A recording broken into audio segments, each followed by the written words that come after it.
कहानी की शुरुआत खूबसूरत सी लड़की से शुरू होती है जिसका नाम मरियम था और वो एक शादी के समारोह में थी। मरियम शादी को जेल समझती थी, इसलिए उसने आज तक शादी नहीं की थी। वैसे आज मरियम की छोटी बहन की शादी थी और उसकी बहन का नाम सोफी था। सोफी की शादी एक बड़ी उम्र के बंदे से हो रही थी और वो भी शादी के समारोह में बैठा था। सोफी की 5 शादियां पहले भी हो चुकी थी और आज उसकी 6वीं शादी हो रही थी। मरियम उससे पूछती है कि तुम्हारे किसी पति को नहीं पता कि तुमने कई शादियां कर रखी हैं, तुम ये सब कैसे कर रही हो। उसकी बात सुनकर सोफी उसे बताने लगती है कि वो अपने पतियों से कैसे डील करती है। सोफी का पहला पति सैलून का काम करता था और सोफी उसके घर मंगलवार को जाती थी। सोफी ने उससे झूठ बोल रखा था कि वो शहर में किसी के घर में नौकरानी है और उसे सिर्फ मंगलवार को ही छुट्टी मिलती है। सोफी का दूसरा पति गार्ड था और वो सिर्फ बुधवार को ही सोफी के घर आता था। गार्ड पति को बुधवार को ही छुट्टी मिलती थी। तीसरा पति फौजी था और वो शादी होते ही लड़ाई पर चला गया था। वो अभी तक जिंदा था और कभी कभी सोफी को खत भेजता था। सोफी ने उसके लिए वीरवार का दिन रखा हुआ था। चौथा पति व्यापारी था और वो सिर्फ शुक्रवार को ही सोफी के घर आता था। पांचवा पति जेल में कैदी था और सोफी ने उसके लिए शनिवार का दिन रखा हुआ था। छठवें पति से आज सोफी शादी करने वाली थी। वो एक लेखक था और सोफी ने उसके लिए रविवार का दिन रखा हुआ था। सोफी के किसी पति को नहीं पता था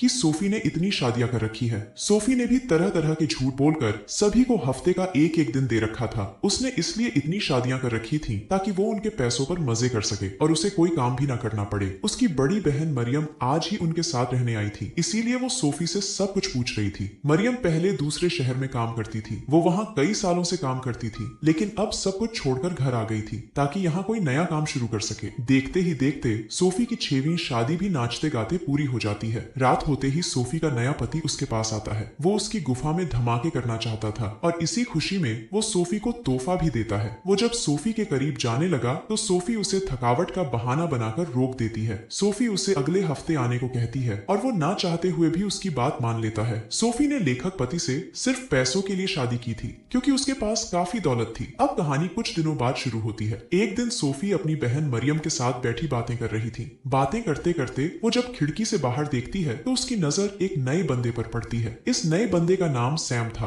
और वो सोफी को पसंद आ गया था। मरियम सोफी को बताती है कि वो हमारे गांव का नया वैद्य है और उसकी अभी तक शादी नहीं हुई। उसकी बात सुनकर सोफी बीमार होने का नाटक करती है, जिसके बाद मरियम सैम को बुलाने चली जाती है। उधर सैम रेसी नाम की लड़की के घर में था। रेसी भी सैम से शादी करना चाहती थी, इसलिए उसने भी जानबूझकर सैम को अपने पास बुलाया था। इसी बीच मरियम भी उनके घर आ जाती है और रेसी की माँ उससे बातें करने लग जाती है। रेसी को देखने के बाद सैम जब जाने लगा तो मरियम भी उसके पीछे पीछे जाती है। जल्दी ही सैम सोफी के घर आकर उसे देख रहा था और मरियम मौका देखकर बाहर चली जाती है। सोफी को सैम इतना पसंद आ गया था कि उसने उससे 7वीं शादी करने का मन बना लिया था। सैम को भी सोफी पसंद आ गई थी और उसने भी अपने घर वालों से बात करने का फैसला कर लिया था। दूसरी तरफ सोफी का व्यापारी पति व्यापार कर उम्मीद से पहले ही गांव में आ गया था। यहाँ आते ही वो सीधा सोफी के सैलून वाले पति के पास आता है ताकि वो अपनी दाढ़ी बनवाकर सोफी से मिल सके। बातों ही बातों में वो बताता है कि मेरी बीवी का नाम सोफी है और वो लाल घर में रहती है। सोफी का लाल घर पूरे गाँव में जाना जाता था। उसकी बात सुनकर सैलून वाला हैरान हो गया, लेकिन उस साले पागल को लगता है कि लाल घर में दो दो सोफी रहती होंगी। इसी बीच सैम की माँ आकर सैलून वाले से लाल घर के बारे में पूछती है। सैलून वाला उससे पूछता है कि तुम वहाँ क्यों जा रही हो। इस पर सैम की माँ बताती है कि मैं अपने बेटे की शादी सोफी से करना चाहती हूँ। उसकी बात सुनकर सैलून वाले को लगा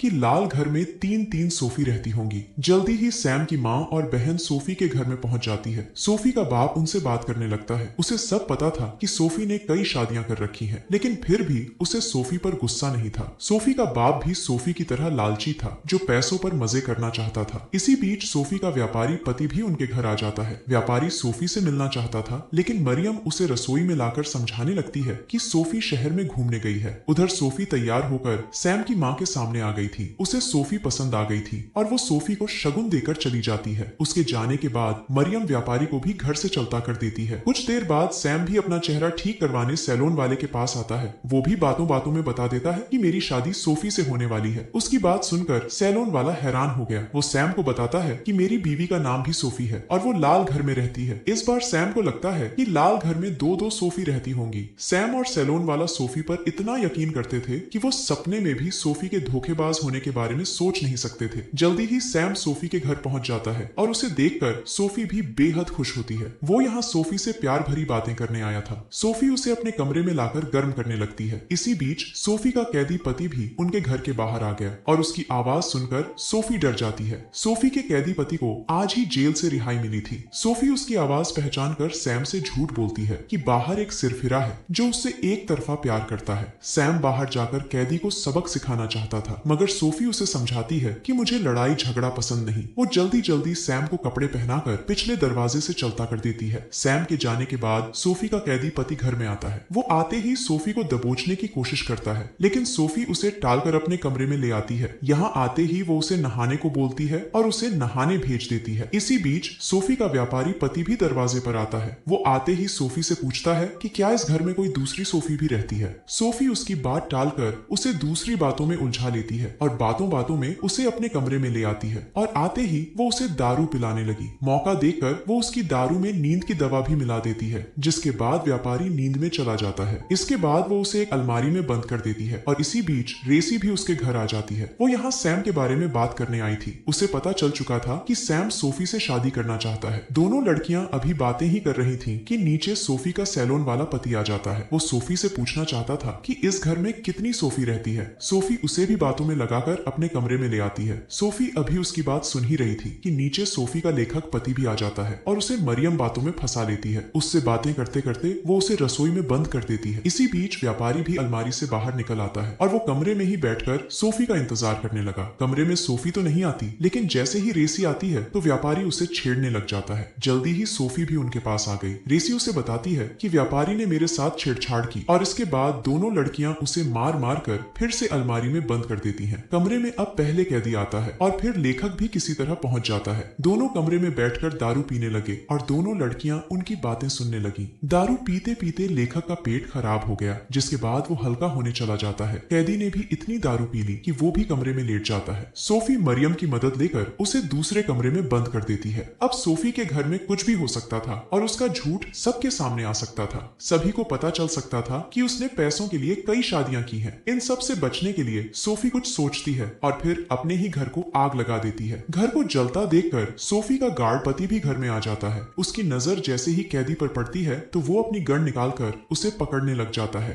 देखते ही देखते पूरे घर में भाग दौड़ मच गई। सोफी के सभी पति उसके आगे पीछे दौड़ने लगे। जल्दी ही गांव की पुलिस आकर सभी को घर से बाहर निकालती है और सभी की जान बच जाती है। रेसी को जिसने बाहर निकाला था, रेसी को उसी से प्यार हो गया था। अगले दिन सोफी के सभी पति गांव के सरदार के पास पहुंच गए। सभी को पता चल गया था कि सोफी ने कई शादियां कर रखी हैं। सोफी के घर में जो भागदौड़ मची थी उसी ने सोफी की पोल खोल दी थी। सोफी के सभी पति उस पर अपना अपना हक जताने लगे थे। जब सोफी की बारी आती है तो वो सरदार से झूठ बोलती है कि सभी मेरे पीछे पड़े थे और खुद को बचाने के लिए मुझे कई शादियां करनी पड़ी। इसी के साथ वो सरदार को अपना बदन भी दिखाती है, जिसके बाद सरदार सभी को बाहर भेज देता है। वो सोफी से कहता है कि तुम पूरी बदनाम हो चुकी हो और अब तुम्हें कोई भी पत्नी की तरह नहीं रखेगा। अगर तुम मुझसे शादी कर लो तो मैं तुम्हें बेहद खुश रखूंगा। उसकी बात सुनकर सोफी परेशान हो गई क्योंकि वो मुसीबत में फंस गई थी। इसी बीच सैम उनके पास आता है और वो सरदार से कहता है कि मैं सोफी से शादी करना चाहता हूँ। उसकी बात सुनकर सोफी खुश हो गई, जबकि साला बूढ़ा सरदार परेशान हो जाता है। कहानी के आखिर में सोफी और सैम की शादी हो जाती है और दोनों खुशी खुशी रहने लगते हैं। इसी के साथ इस कहानी का